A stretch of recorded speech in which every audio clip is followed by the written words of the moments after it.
Olá a todos, sejam muito bem-vindos a mais um vídeo aqui do nosso canal Direito de Alta Complexidade. Meu nome é Daniel Pacheco, advogado especialista em Direito das Famílias e Sucessões, e hoje, meus amigos, vou tratar de um assunto bastante importante para toda a sociedade brasileira: a obrigatoriedade do regime da separação de bens para pessoas com mais de 70 anos.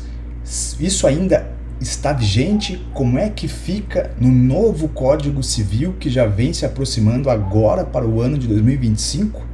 Fique comigo até o final desse vídeo, trago informações atualizadíssimas acerca desse tema.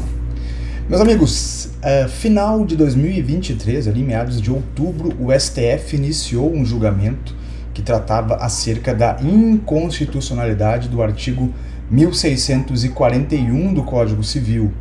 Naquela altura eu fiz um vídeo bastante detalhado aqui no canal, inclusive vou deixar o card aqui para vocês acessar, vale a pena para vocês entenderem com mais profundidade as diferenças do regime da comunhão, do regime da separação convencional de bens, aquela onde as partes escolhem casar dessa forma, e o regime da separação obrigatória de bens, que é essa imposta às pessoas com mais de 70 anos.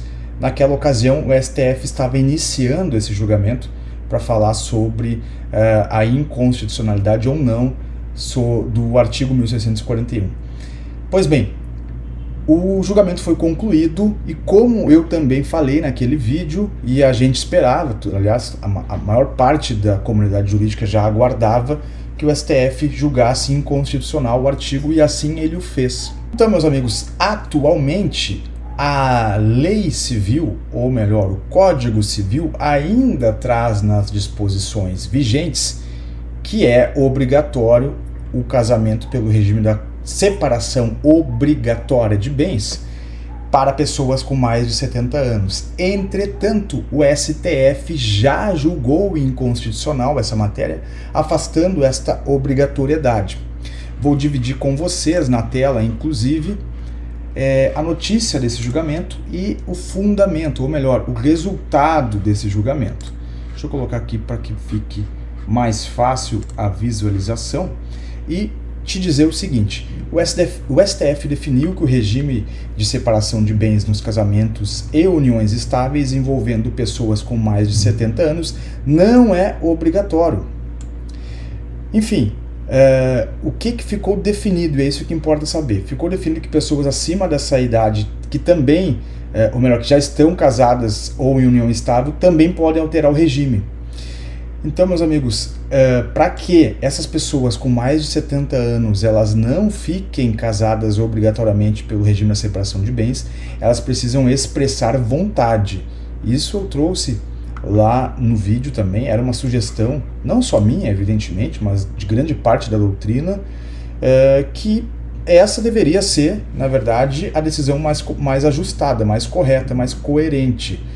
Que se a pessoa com mais de 70 anos queira se casar ou fazer a união estável em um regime diverso, que não da separação de bens, que é necessário manifestar então esse desejo por meio de escritura pública, firmada em cartório, na presença de um tabelião, que vai poder atestar a faculdade mental, o uso das faculdades mentais dessa pessoa que está com mais de 70 anos e querendo alterar o regime de bens. E é exatamente isso que o STF decidiu. Mas aonde que vem a novidade agora para 2025, meus amigos? E é isso que eu quero trazer para vocês aqui na tela também. Bom, como eu falei para vocês, o Código Civil ainda mantém nas suas disposições o artigo 1641 irretocável. Então, se você abrir ele aqui no site do Planalto, né, ele vai estar lá, vigente. Não há nenhuma disposição reconhecendo o julgamento, né, a inconstitucionalidade do dispositivo. Então ele vai dizer que é obrigatório o regime da separação de bens no casamento para pessoa maior de 70 anos, tá? Inclusive anteriormente era para pessoas com 60 anos, e aí a gente teve essa atualização em 2010. Então já temos aí 15 anos da última atualização. Onde que vem a novidade agora para 2025. O projeto de lei, meus amigos, sim, nós já temos agora não só anteprojeto, mas projeto de lei, denominado número 4 de 2025, o projeto de lei do Código Civil. O nosso novo Código Civil já traz nas suas disposições o artigo 1641 totalmente revogado. Ou seja, nada mais do artigo 1641 vai ser aproveitado no novo Código Civil. Então, toda a disposição contida no 1641, que diz que é obrigatório o regime da separação de bens no casamento, das pessoas que contraírem com inobservância das causas suspensivas da celebração do casamento, e eu já vou abordar isso aqui com vocês, pessoa maior de 70 anos e de todos que dependerem para casar de suprimento judicial. Vejam só que interessante. Até vou voltar para a tela.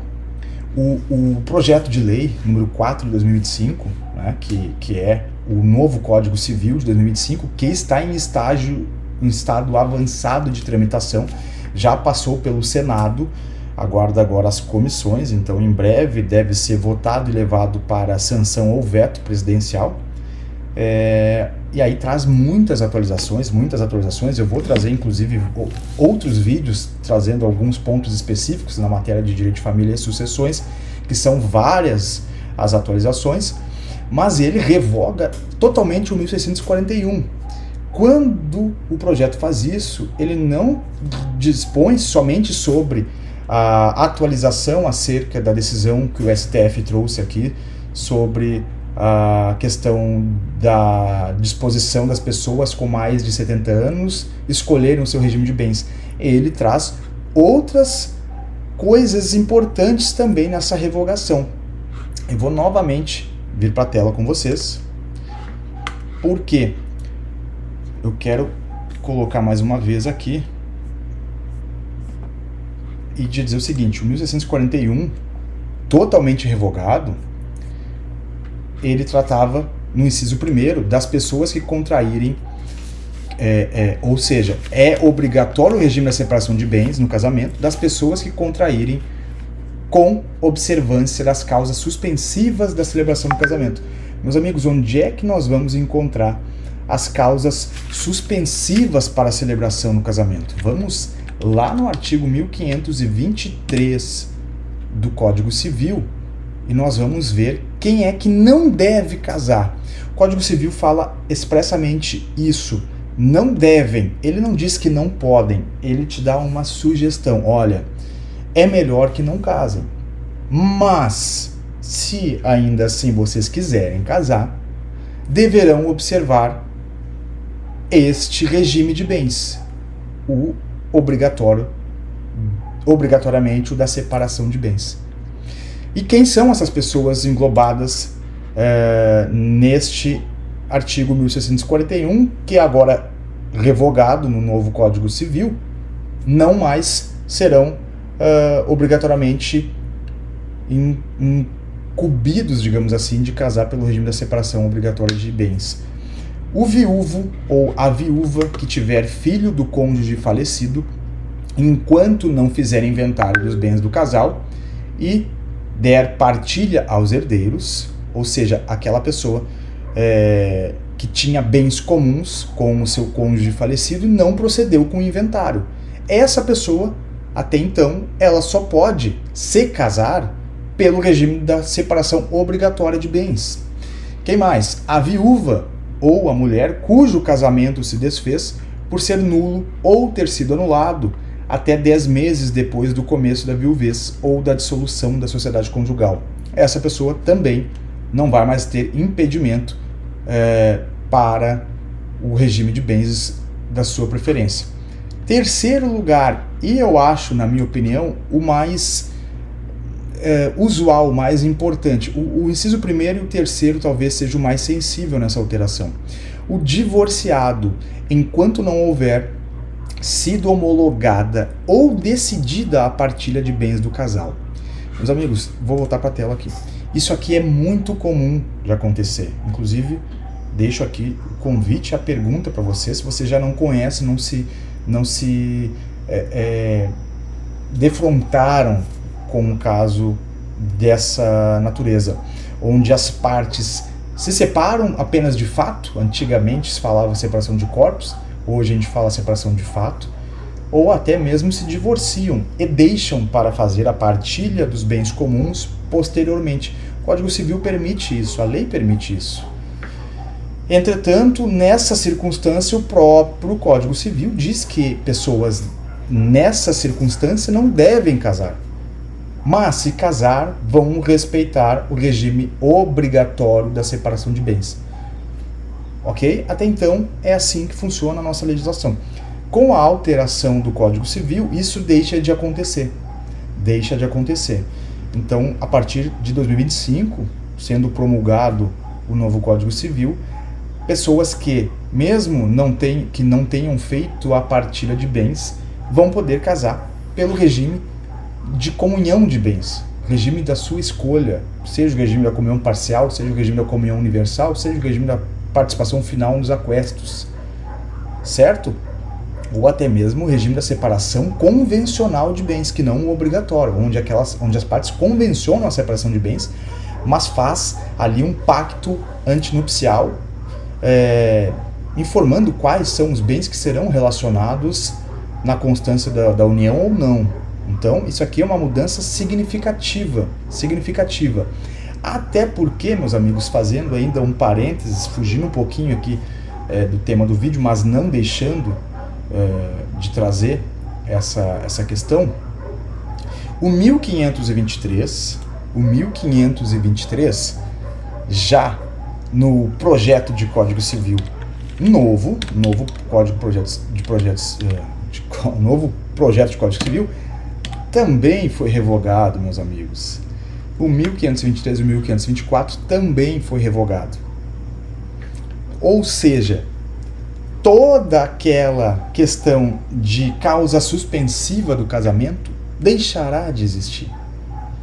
Então, não só as pessoas com mais de 70 anos, e aí, claro que o Código Civil novo vem acompanhando a jurisprudência do STF, evidentemente, e aí totalmente de acordo que a lei revogue o artigo que o STF já julgou inconstitucional, e até então ok, mas o 1641 foi totalmente revogado. Mas não só ele, o 1523 também, agora totalmente revogado. Então, com isso, o 1523 totalmente revogado, as causas suspensivas para o casamento, todas elas serão extintas. Então isso aqui cai por terra, meus amigos. Tudo isso aqui que eu falei para vocês, e o 1524 também cairá por terra. Não tem mais esta obrigatoriedade do regime da separação de bens para estas pessoas elencadas aqui. Então essa é a grande novidade que o projeto de lei número 4 de 2025 trará para o ano de 2025, se for ainda dentro desse ano promulgado. Vídeo rápido, direto ao assunto, trazendo uma atualização bastante importante, inclusive principalmente para a comunidade acadêmica e jurídica operadora da lei. Espero que vocês tenham gostado, apreciado o assunto. Qualquer dúvida, sugestão, deixem nos comentários, meus amigos, e até o próximo vídeo. Grande abraço, não esqueçam de se inscrever no canal e deixar seu like para ajudar o nosso conteúdo a chegar em mais pessoas.